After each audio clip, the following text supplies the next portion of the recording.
Hello, तो कैसे हो भाइयों। फ्रॉम के सीजन 4 का एपिसोड 9 आ चुका है और ये एपिसोड काइंड ऑफ इंटरेस्टिंग था। ऐसा कुछ इस एपिसोड के अंदर नया नहीं हुआ है कि हमें पता चलता है कि अरे इसके अंदर कुछ ऐसा नया हो गया। नहीं, प्रेडिक्टेबल था, सब कुछ प्रेडिक्टेबल था इस एपिसोड के अंदर, सिवाय इस इंसान के। मतलब कोई इतना ज्यादा चूतिया कैसे हो सकता है, इसके बारे में हम आगे बात करेंगे। एक्चुअली देखा जाए ना तो मेरा सीजन 4 से विश्वास उठ चुका था। मुझे लगा था कि ये सीजन इस सीरीज का सबसे ज्यादा एवरेज सीजन होने वाला है। पर वेट, मैंने एपिसोड 10 के लीक्स देखे और वो इतने ज्यादा क्रेजी है। हम उसके बारे में आगे बात करते हैं। तो शुरुआत करते हैं कि अब एक चीज तो क्लियर हो चुकी कि ये सब एक रिचुअल है। मतलब मैंने लोगों को अब तक बोलते हुए सुना था कि इसके पीछे शायद से कोई साइंस एक्सपेरिमेंट हो या फिर कुछ साइंटिफिक चीजें चल रही हो। ये फ्रॉमविल के अंदर जितनी भी चीजें चल रही है ये सब एक रिचुअल का पार्ट है। इस एपिसोड से ये चीज तो कंफर्म हो चुकी है और मेरे हिसाब से ये चीजें सेंस भी बनाती क्योंकि ये चीजें बहुत ज्यादा टाइम से चली आ रही है। मतलब ये फ्रॉमविल के अंदर जितनी भी चीजें चल रही है वो एक लूप के अंदर चलती है। और इस एपिसोड के अंदर हमें एक इंपॉर्टेंट चीज बताई जाती है कि रिचुअल को परफॉर्म करने से ज्यादा रिचुअल को किस तरह परफॉर्म करा जा रहा है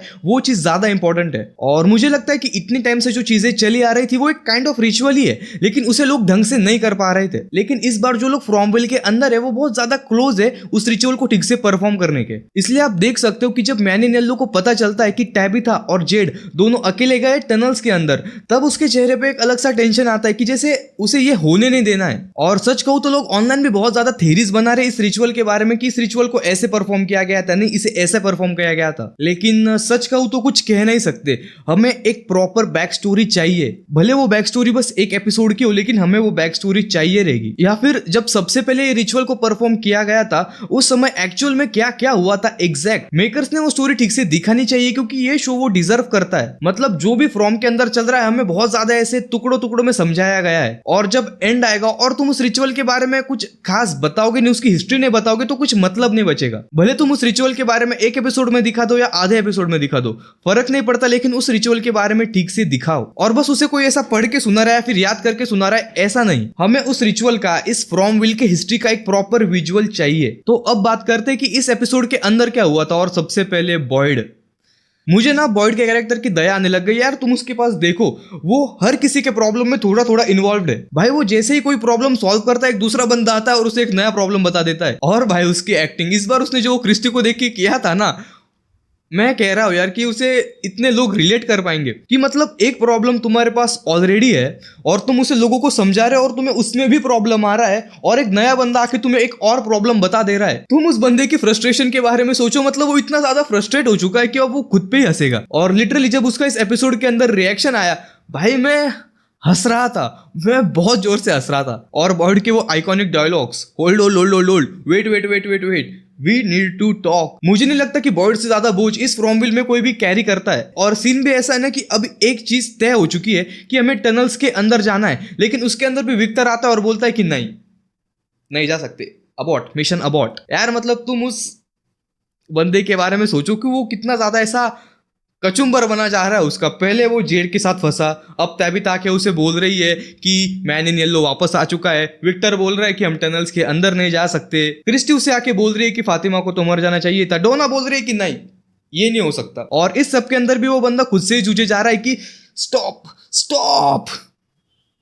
क्या करे एक बंदा। अब बात करते हैं इस शो के सबसे ज्यादा स्टूपिड आदमी के बारे में, एल्जिन। यार मतलब कोई इतना ज्यादा स्टूपिड कैसे हो सकता है। तुम खुद सोचो, एक सीजन पहले इस आदमी ने इतना बड़ा कांड किया है, उसकी सजा भी इसे मिल चुकी है। अब इसे एक बात तो पता चल जानी चाहिए थी कि इस जगह पे हम किसी पे भरोसा नहीं कर सकते। लेकिन ये करता क्या है, जो पुराना फोटो उसके हाथ लगा वो देख रहा है कि इसके अंदर एक कैरेक्टर है जो कि अभी भी प्रेजेंट है और फोटो बहुत ज्यादा पुराना है। वो उसे ही जाके बोल रहा है कि देखो तुम्हारा ट्विन मिल गया।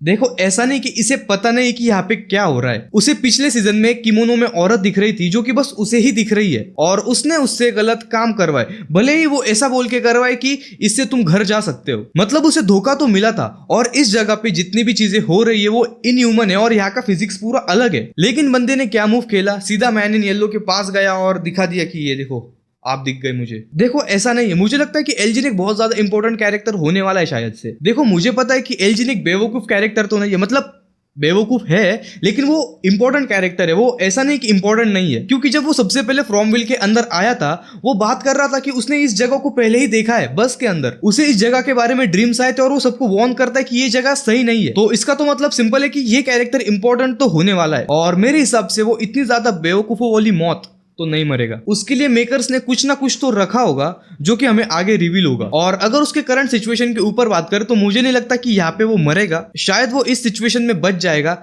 पता नहीं कैसे, लेकिन मुझे लगता है कि वो बच जाएगा। शायद ऐसा हो सकता है कि कोई आ जाए और उसे अपने साथ लेकर जाए, या फिर मैनेनेल्लो ने जैसे क्लेरा को सुनहरे गाजर दिखाए वो एल्जिन को भी दिखा दे। लेकिन ना, मैंने बिलीव करता कि वो अगले एपिसोड के स्टार्ट में मरेगा। तो अगर बात करें जेड और तैबिता की, तो वो एक प्लास्टिक के भरोसे टनल्स के अंदर जा चुके हैं। और ऐसा हो कि वो चीज वर्क भी करे, लेकिन मुझे पता है कि वो ज्यादा टाइम के लिए वर्क नहीं करेगी। वो लोग अंदर तो 100% आएंगे। और शायद मेरे हिसाब से एक तो मैनेनेल्लो उन लोगों को कंट्रोल करे, या फिर ऐसा हो कि बॉयड और टीम उस टनल के अंदर जाए उस दरवाजे के थ्रू, क्योंकि बहुत समय से उस दरवाजे के बारे में बात नहीं हुई है। और इस एपिसोड के अंदर हम उन 7 बच्चों को भी देख सकते हैं जो कि तैबिता के पास उंगली कर रहे थे, या फिर शायद वो ईथन के पास उंगली कर रहे थे। देखो, इसके 2 पॉसिबिलिटीज है और इसके बारे में इंटरनेट पे बहुत ज्यादा थेरीज भी है कि ईथन शायद से इस पूरी कहानी का विलन हो सकता है। देखो, मतलब पहला तो सिंपल है कि वो लोग तैबिता के पास ही उंगली कर रहे थे कि तुम्हें ही आना होगा हमें बचाने के लिए, या तो दूसरा ऐसा हो सकता है कि वो लोग ईथन के पास उंगली कर रहे थे कि ये है आदमी, इसे रोक ले। अब मैं सही कह रहा हूं कि मेरा भी इस थ्योरी पे कुछ खास ज्यादा विश्वास नहीं है,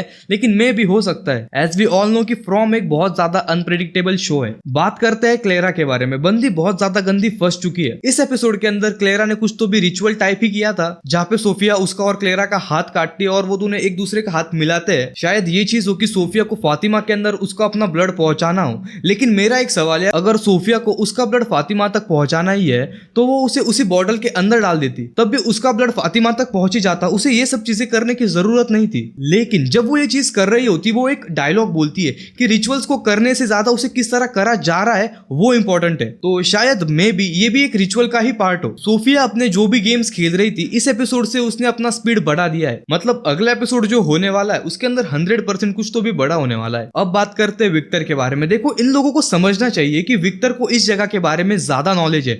वो इस जगह पे ज्यादा देर रुका है, तो उसे इन लोगों से ज्यादा एक्सपीरियंस है इस जगह के बारे में। लेकिन लोग ये चीज समझ नहीं रहे, उल्टा उसे उठा के सीधा जेल के अंदर डाल दिया। और पहली बात कि बॉयड ने ऐसा खुद किया। इनफैक्ट बॉयड को बॉय इन व्हाइट पहले ही दिख चुका है, तो उसे ये बात तो पता है कि बॉय इन व्हाइट है। बॉय इन व्हाइट उसे वॉच टावर के पास ले गया था। और एक बात कि लोग बोल रहे कि इस रिचुअल को इस तरह परफॉर्म किया गया था कि बच्चों की हड्डियों को या फिर बच्चों को सीधा जला दिया था, मार दिया था या फिर जिंदा गाड़ दिया था। लेकिन हमें ये चीज नहीं भूलनी चाहिए कि इस रिचुअल के अंदर उस वॉच टावर का भी पार्ट है। और जिस तरह की थेरीज लोग बना रहे हैं उसके अंदर वॉच टावर का जिक्र ही नहीं है, तो मतलब उनकी थेरीज पूरी तरह से गलत है, या फिर ऐसा बोल सकते हैं कि हाफ राइट है। मोटा मोटा इस एपिसोड के अंदर इतने ही चीजें हुए थे। और सच कहूं तो मुझे एपिसोड बहुत ज्यादा जेनेरिक लगा था। मतलब अगर पिछले कुछ एपिसोड उठा के देखे तो एपिसोड 9 बहुत ज्यादा प्रेडिक्टेबल था कि हमें पता है कि ऐसा ही होने वाला है और वैसा ही होता है। लेकिन एपिसोड 10 के जो लीक्स आए वो काफी ज्यादा इंटरेस्टिंग है। पहले तो हम ये देखते हैं कि आसमान रेड हो चुका है, इसका मतलब सिंपल है कि बहुत ज्यादा लोग मरने वाले हैं। दूसरी बात, इथन इसके अंदर रोते हुए बोलता है कि all are going to die, मतलब उसे कुछ पता चल गया है